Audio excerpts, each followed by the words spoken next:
I am Dr. Haing Ngor, a physician, a survivor of genocide, and an unlikely Oscar-winning actor.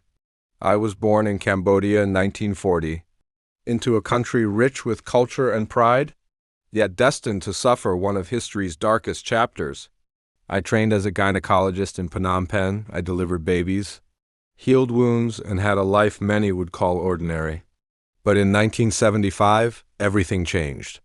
The Khmer Rouge stormed into power, declaring a radical vision to erase the past and rebuild Cambodia from year zero.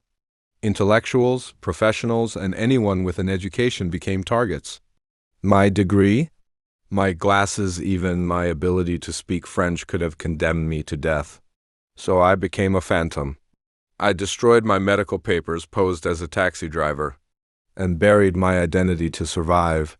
My wife and I were imprisoned in a brutal labor camp. There, in the choking silence of fear and the constant shadow of death, I watched helplessly as my wife fell ill during childbirth. I could have saved her. I knew how. But revealing myself as a doctor would have cost us both our lives. I held her hand as she and our unborn child died. That moment never left me. After the regime was toppled in 1979, I fled to Thailand and later to the United States.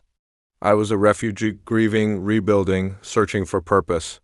I never trained as an actor. But in 1984, a casting call came for a film about Cambodia, the killing fields.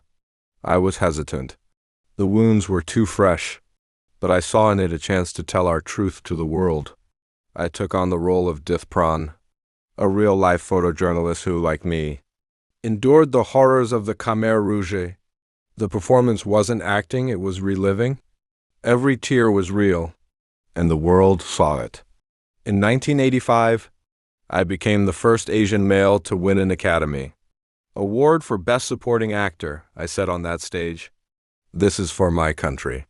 But the Oscar wasn't just a symbol of success, it was a weapon in my fight to keep the memory of Cambodia's suffering alive. I didn't seek Hollywood fame. I used my voice to become an activist, founding the Dr. Haing Ngor Foundation. I traveled, spoke, and wrote to honor the nearly 2 million lives lost.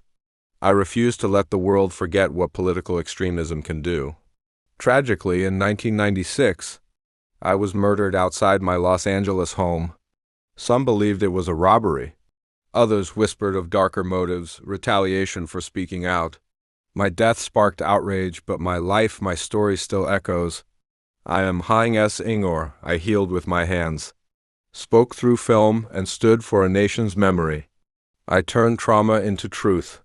And though I am gone, my story lives on as a warning, a testament, and a cry for compassion in the face of cruelty.